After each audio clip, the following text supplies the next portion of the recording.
We're going to be talking today about the art of Southeast Asia. So we're going to be kind of breaking it down and looking at Southeast Asia specifically, and later on in our unit we'll be talking about the art of China and Japan as well as we look overall at this region. When we talk about Southeast Asia, though, specifically, we're going to be largely talking about India, about Pakistan. We'll also talk about Indonesia and some other regions. And we're going to be primarily looking really at art that relates to two major world religions, specifically Buddhism and also Hinduism. And we'll be talking a little bit about the iconography, the style, the history, the context that all relates back and ties all of this together. The part of the world we're talking about here, when we talk about India, Pakistan, and this general region, we're talking about an area that has some of the oldest, the most diverse, and the most sophisticated visual traditions that go all the way back to the Indus civilization of ancient India. And we'll be looking at a variety of different works that will better inform us about the content, the context, and the style of art from this region. So in the map we're looking at here, we can get a rough idea of geographically the region that we're going to be talking about as we look at and discuss the art of Southeast Asia. And it's a very vast geographical region. We're going to be talking about a place that really includes the modern nations of India, Pakistan, Sri Lanka, Thailand, Vietnam, Cambodia, Bangladesh, and Indonesia as well.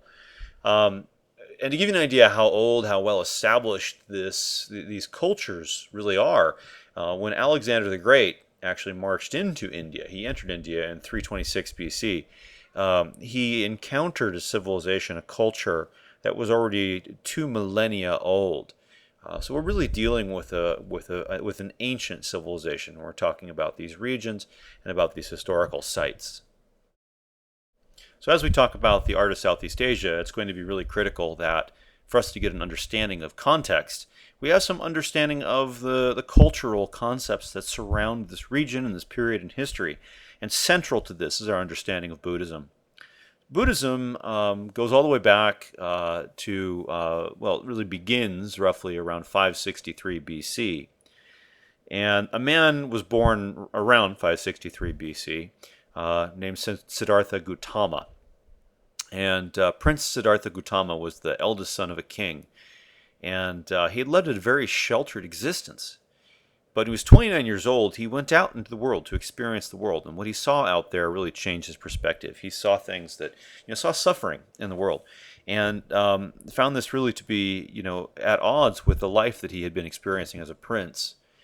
And so Buddha basically decided to try to reach enlightenment, to find this new level of existence, and to do this through the process of meditation. He had tried a variety of other things. He actually had tried the strict life of a religious ascetic, including, subjecting yourself to extreme temperatures, fasting, and he had found that was not the right way. That wasn't the way for him to go forward and to reach enlightenment.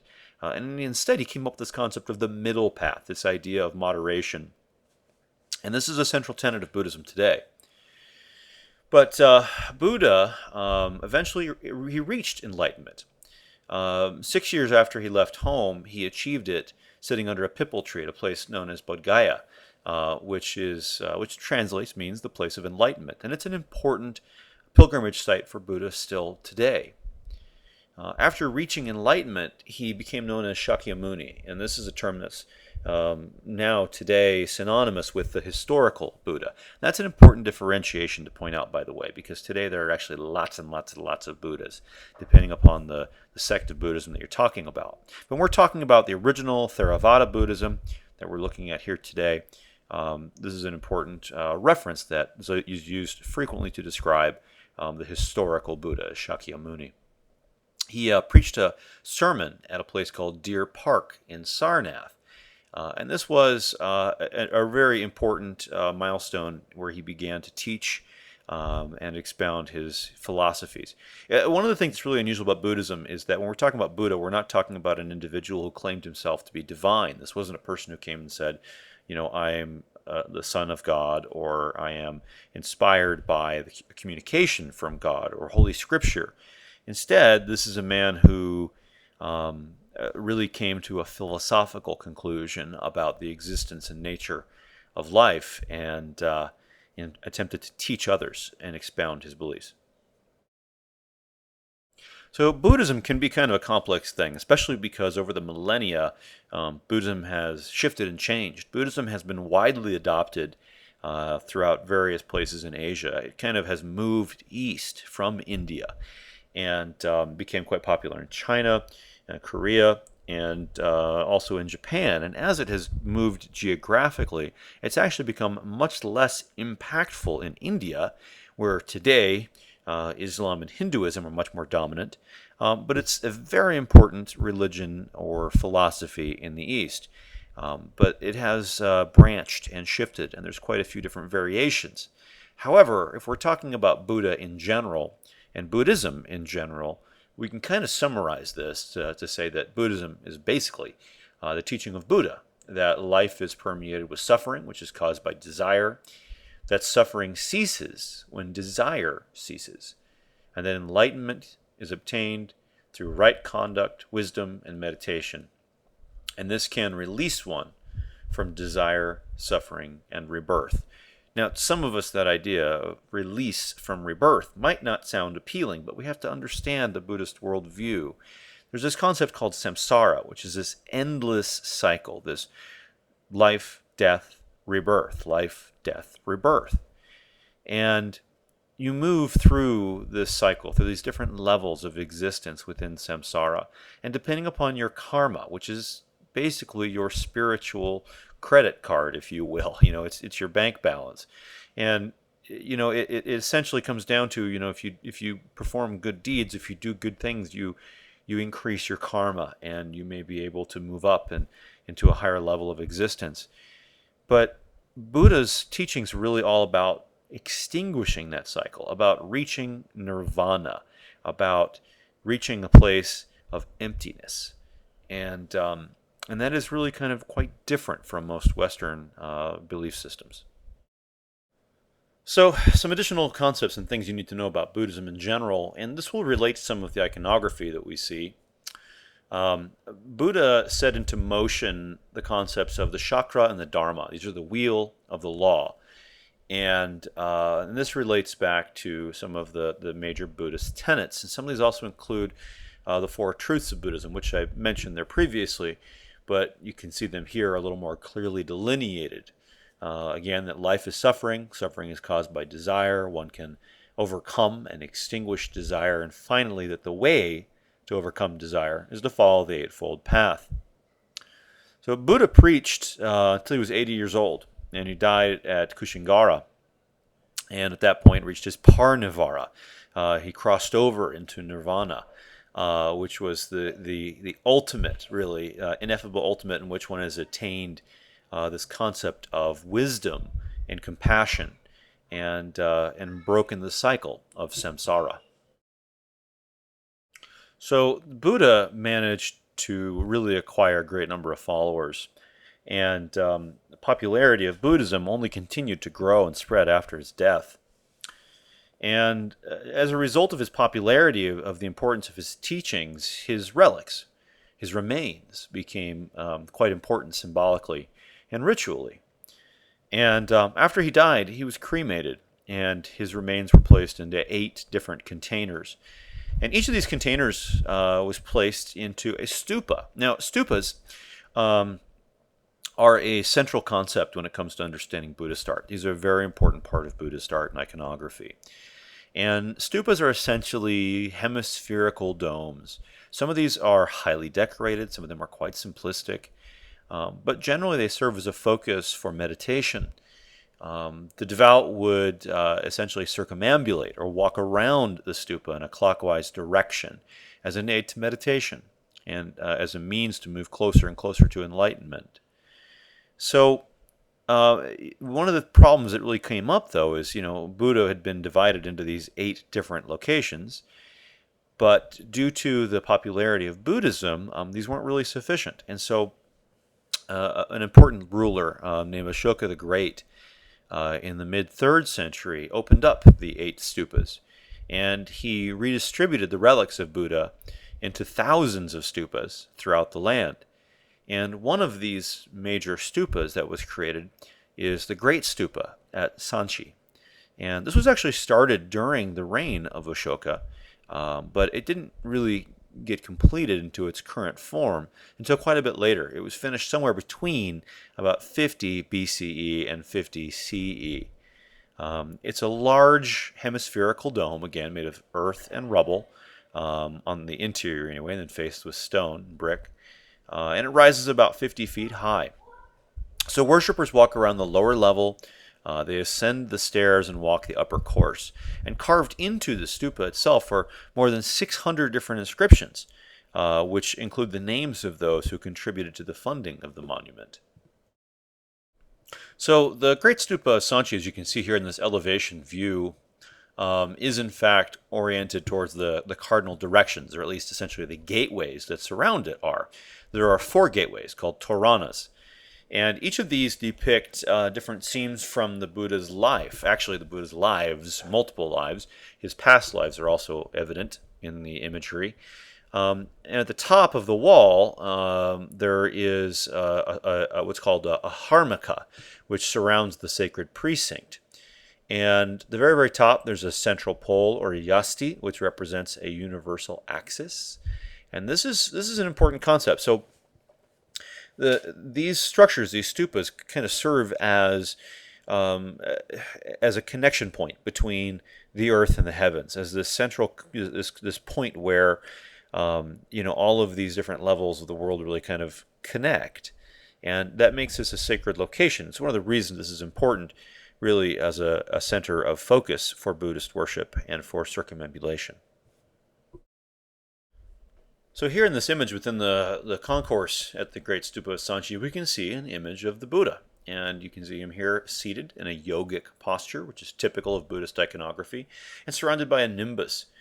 And images like this are quite common in Buddhist art and architecture, and we'll see many examples of these. We'll also be talking in detail about some of the different specific postures or gestures that we see the Buddha utilize, as these are intended to communicate specific concepts to our viewers. So here we're looking at one of these carved gateways, which leads into the central area of the stupa itself.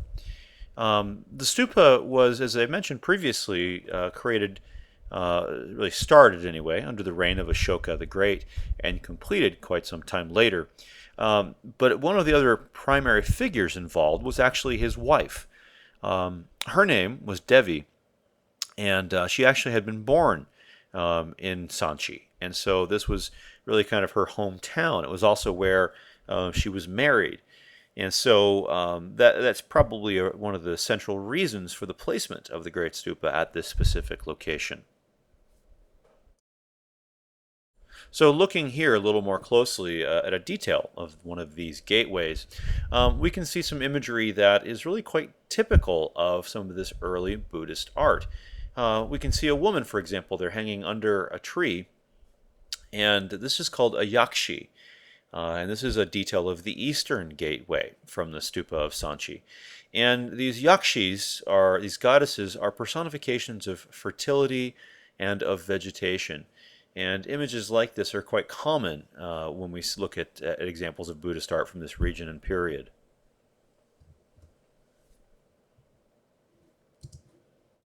So here we're going to be taking a look at an example of Buddhist iconography and imagery. This is an early example of Buddha, an image of Buddha, which comes from the 2nd century of the Common Era and is from Gandhara in Pakistan. And this example here clearly shows us some of the key and standardized representations that are used in order to communicate to us that this figure is in fact Buddha. One of the things that we see is that unusual bump on top of his head. You can see that kind of enlarged protuberance. And the Buddha is actually described as having this large cranial bump. And there's a name for it. It's actually called the Ushnisha. And this is a standardized image that we see represented with the Buddha. We can also see that he has this dot between his eyebrows, sometimes represented as a curl of hair. And he was described as having this curl of white hair right between his eyebrows, which emanated light. And this attribute, which again is often just shown as a dot, is known as an urna. We can also see the elongated earlobes, which would have been as a result of the heavy jewelry that he wore as a prince. We can see the mandala behind him, this nimbus, which represents kind of a halo of glowing light. Also, if we look at his hands, we can see that his hands are clasped in his lap, facing up. Now, this is what we refer to as the Dianna Mudra. It's a gesture of meditation. Buddhist iconography focuses a lot on mudras. And mudras are basically different hand positions. They're intended to communicate things to the audience in a very specific manner. And in this case, we're looking at an image which is communicating to us and representing the Buddha in a meditative pose. So here we're looking at an image of Buddha's enlightenment at Bodh Gaya. And this is the moment when he's under the peepal tree there and reaches his sense of enlightenment. And he was really challenged at this point by another deity who had said, where's the proof? Where's your witness that you reached enlightenment? And Buddha reached down and touched the earth and said, the earth is my witness. And what we see here is Buddha reaching down towards the earth in a gesture that we refer to as the Buddhist Parsha Mudra. And looking at this image, we can also see its similarity to Roman friezes in terms of the way that depth is represented and in the stacking of figures. So this image, also from the 2nd century of the Common Era, shows us a clear connection, in this case, to Greco-Roman art as well. So the mudra we're looking at in this image is something known as the Abaya gesture, and it indicates that the worshippers have no need to fear. And this one, which shows Buddha seated on a lion throne, is from Mathura in India and dates to the 2nd century of the Common Era. This particular Buddha is a very different style from those we saw in the Gandhara region. This is much more broad-shouldered, very wide, very powerful.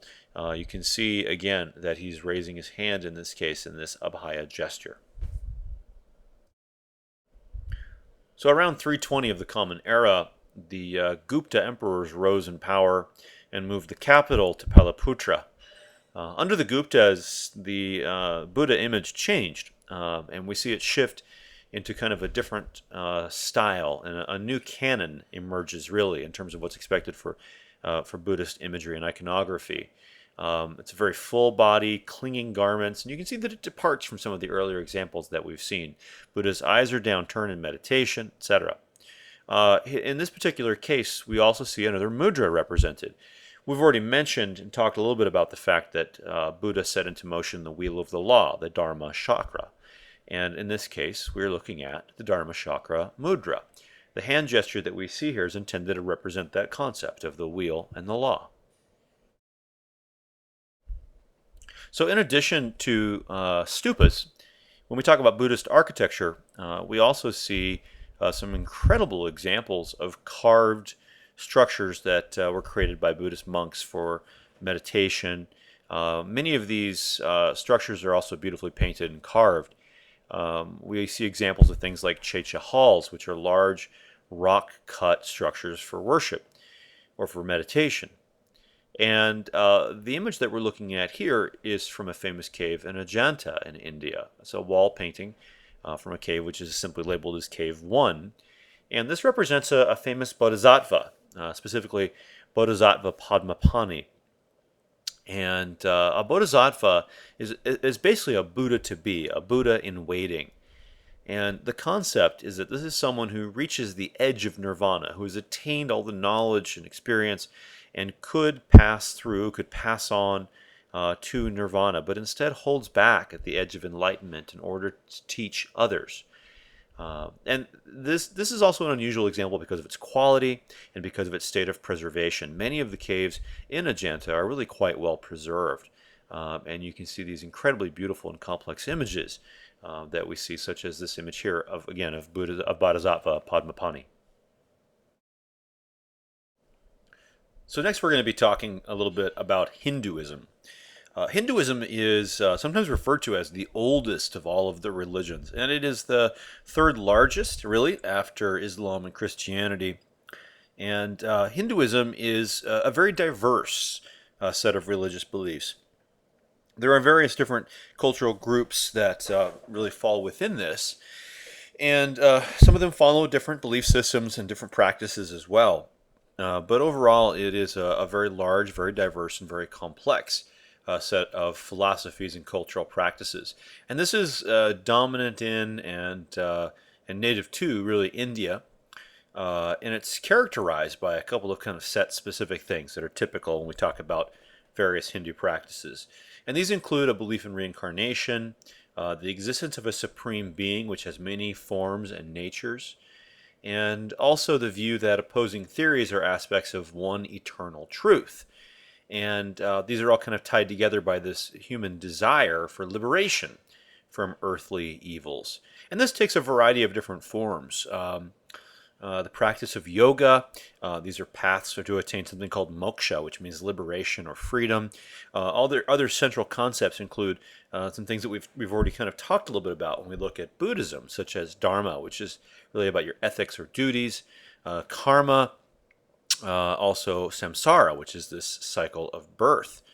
So anyway, when we talk about Hinduism, we see various practices. We have worship, we have recitations, meditation, family-oriented rites, annual festivals, and even some occasional pilgrimages. And so when we talk about Hinduism, again, it's a very complex and very wide-ranging set of practices and concepts that we see, again, dominant largely in India.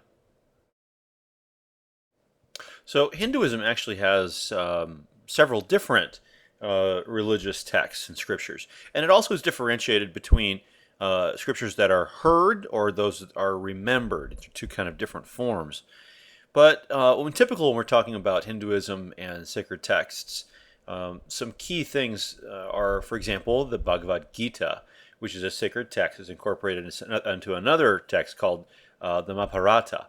And this takes the form of a philosophical dialogue in which Krishna instructs Prince Arjuna about ethical matters, about the nature of God, about samsara, about the cycle of birth, suffering, death, and rebirth. And this is one of the key texts which forms the basis, really, of Hindu belief structures.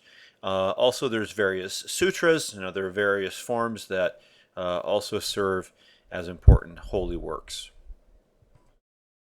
So when we talk about some of their major concepts, key central things that we need to understand about Hinduism as it will apply to the examples of art that we'll be looking at.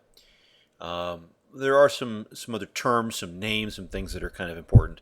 One of these is Brahman. And in the Upanishads, Brahman is the eternal, the infinite, the omnipresent spiritual source of the finite and the changing universe. Brahman is essentially a creation, a force of creation. We also have Vishnu, who we'll talk about. Vishnu is essentially a preserver, a sense of balance and restoration. And then we'll also, of course, talk about Shiva. And Shiva is a force of destruction. And this isn't entirely a negative force. It's a force of change. It's a force of great power. And so Shiva has kind of a two-sided sword, really, if you will, when you look at it from that respect. We've already talked a little bit about samsara, which is this eternal cycle of birth, suffering, death, and rebirth. And again, this also relates back to some of the concepts we've talked about when we look at Buddhism. Karma is described really as being the total effect of a person's actions and conduct during the different phases of your existence. And this is really believed to determine your destiny. Is really what your karma is going to have an effect on the output and what's going to happen to you in the next phase of your existence. And finally, Nirvana. And this is something that also relates back to what we've talked about with Buddhism. But Nirvana specifically really here is described as emancipation from ignorance and the extinction of all attachment. So here we're looking at an image from a cave called Cave 5 from Udayagiri in India, which dates roughly to the early 5th century. And this is an image of Vishnu that we have carved into the wall here. And it's kind of interesting. When we talk about this image of Vishnu, he has, it's kind of an unusual representation. You can see he actually has the head of a boar. And we can also see a woman hanging from his tusk. And Vishnu is, quite unlike a lot of god or goddess forms that we talk about when we look at Western religions or at other pantheons, in that with Hindu culture, The gods often take on many different forms, and we call these different forms avatars. And for example, Vishnu has at least 10 different incarnations. And one of these, by the way, is in fact Buddha. So sometimes Buddhism and Hinduism, in fact, exist and overlap side by side.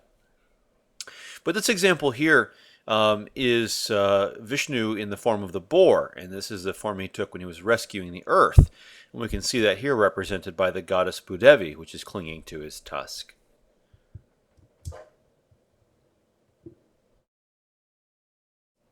We talked a little bit about the Guptas previously when we were looking at Buddhism. And the Gupta Empire actually fell to the Huns in the 6th century. And things kind of fragmented, and different regional powers ruled in different areas throughout India.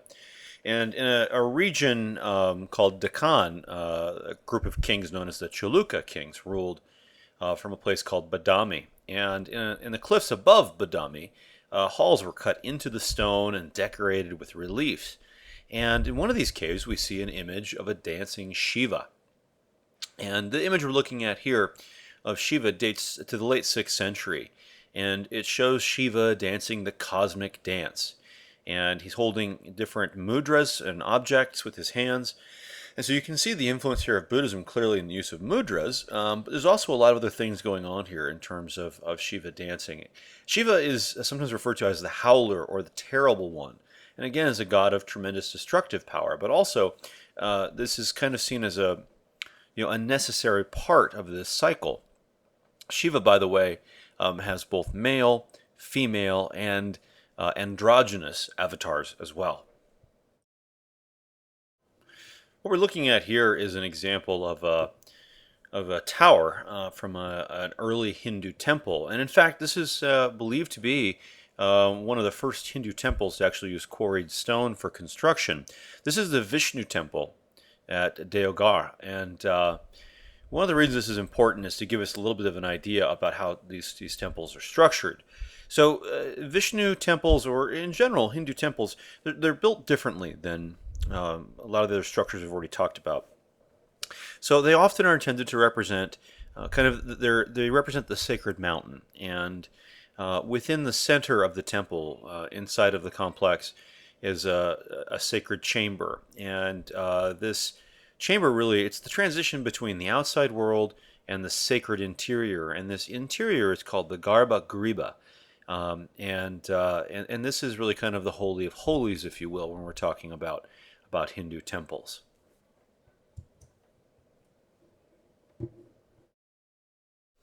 So here we are looking at an incredible example of a very well preserved, beautiful Hindu temple, which is located in Khajuraho in India. This is the Lakshmana Temple. It was built between roughly 930 and 950 of the Common Era. The patron of this work was the Chandela ruler Yashovarman. And the temple itself is dedicated to Vaikuntha Vishnu, which is one of the aspects or avatars of Vishnu.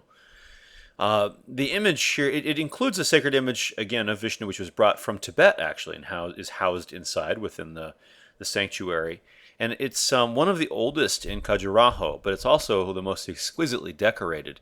It's almost completely covered with beautiful sculpted images. Over 600 gods of the Hindu pantheon are carved onto the surface. The main shrine that we're looking at here, in fact, faces to the east. It's flanked by 4 smaller freestanding structures, smaller shrines. And the temple is also really quite famous for the carvings, particularly the carvings on the southern side, which are really quite sexually explicit. So here we're looking at a plan view of the Lakshmana Temple. And we get an idea of how it is arranged on this platform. You can see the 4 smaller shrines which surround it and are still really quite well preserved. And of course you can see here in the plan view the primary temple itself.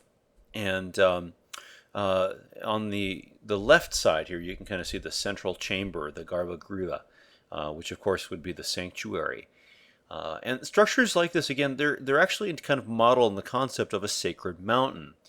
And these images, works like this, these carved sandstone temples, are really some striking and beautiful examples of Hindu art.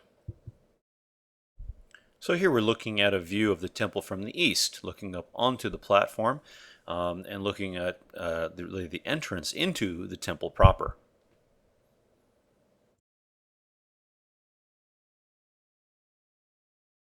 The carvings, which are really completely covering the surface of this building, are quite exquisite. We can see images here of lions.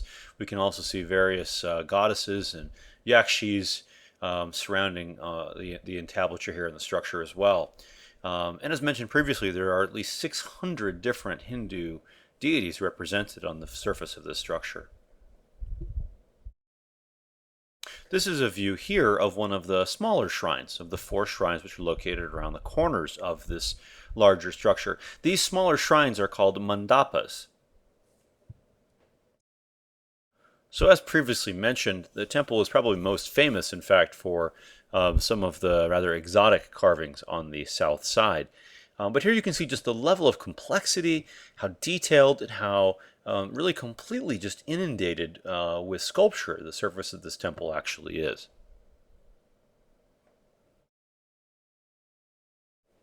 So we've talked a little bit about the fact that with Hindus, we see a series of different sacred texts, and some of these texts are referred to as sutras. And one of those sutras is, in fact, the Kama Sutra, which is a sacred text but involves, it focuses on sexuality. And much of the carving on the south side of this temple is focused on this specific aspect. And we do see some rather unusual and really quite creative imagery when we look at this particular side of the temple. So the image that we're looking at here is what's known as Shiva as Nataraja. And Nataraja, literally translated, means a lord or king of the dance. Nata meaning dance, and Raja meaning king. In this particular example, it's a bronze object, cast bronze. And the one we're looking at here was from a temple near Punjab in India, and created around the year 1000. Now, one of the things that's important for us to understand when we look at examples like this, when we look at images of Shiva as Nataraja, is that we're looking at an image that's taken completely out of context.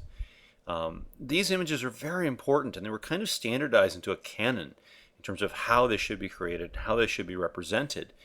And they were treated really as being an embodiment of the deity itself. They would have been dressed in fabric and covered in garlands of flowers and offered food, and people would sing to them in a variety of other forms of worship. So when we look at them today as these kind of cold, austere objects in a museum, it's completely taken out of its original context. But these objects are really essential and important. And here we have, again, Shiva dancing the cosmic dance. And stepping on the dwarf of ignorance down below, you can see the mandala of flame surrounding Shiva as Shiva is dancing. And images like this are really quite striking. We actually have one of these located at the Phoenix Art Museum, which they don't always have on display, but it's really quite interesting to see when it is available. Here we're looking at another example of a Shiva Nataraja, and this one's actually from the Met, from the Met Museum. And this is a good example, really, of the fact that, much like in the Western tradition in this period in history, much of Hindu art that we look at and discuss is really created in the service of religion. And that's clearly evident when we look at objects like this, which are intended to serve as a focus of meditation and also a point of connection, really, with the deity. So statues like this, the Shiva Nataraja we've been looking at, were used from about the 11th century onwards. Hindu devotees would carry these in processional parades, and priests would follow, chanting prayers and bestowing blessings on people. And we have an image here which gives us a little bit of a better idea of how these objects would have really appeared in context. So they look very, very different when you strip them of all of that ornamentation and place them in a museum. And the idea is that a worshiper would come and pray before the statue, and it would activate with divine energy, and at that moment Shiva would actually be present. So here we're looking at a detail of the Shiva Nataraja, again from the Met Museum. And it's important to understand Shiva's role, really, in the universe. When we talk about Shiva as a destroyer, some people kind of see it as a negative force, but there's a little more to it than that. Brahma is the benevolent creator of the universe, and there's also Vishnu, who's kind of the preserver, and Shiva, the destroyer. But it's not really an entirely negative force. Hindu philosophy really believes that all things must come to a natural end so that they can begin anew. And Shiva is the agent that brings this about, and that's important for the continuation of the cycle. This example here also shows the canon, if you will, or the set of conventions, proportions that are intended to be used, expected to be used with images of the divinity. There's an ancient manual called the Shilapa Shastras, or the Science or Rules of Sculpture, which would include a set of specific proportions and measurements for creating images of Shiva. And described the arms as being long like bamboo, rounded face like the moon, almond-shaped eyes, and it was intended to reference this concept of physical perfection. So here we can see a close-up of the image, and we can see the flame here, the nimbus emanating out from Shiva's hand. And we also can see that Shiva's holding her hands in specific mudras here, including one we may remember from Buddhism, the Abaya Mudra, which is intended to say to the worshiper, come forth and do not be afraid. And it specifically relates in terms of Hinduism. It's be not afraid, for those who follow the path of righteousness will have my blessing. Here we can see that Shiva's right foot stands upon the demon Asparmara, who's the dwarf of ignorance, the embodiment of ignorance. And it shows again this idea of chaos and renewal, yet we have this calm expression on the face of the divinity. Images of the Shiva Nataraja, like we see here, had quite an impact on certain Western artists as well. In fact, the famous sculptor Auguste Rodin saw photographs of the bronze Shiva Nataraja, and he wrote about it, and he said that it seemed to him to be the perfect expression of rhythmic movement in the world. And he wrote about it as being really this incredibly powerful, graceful, and perfect image.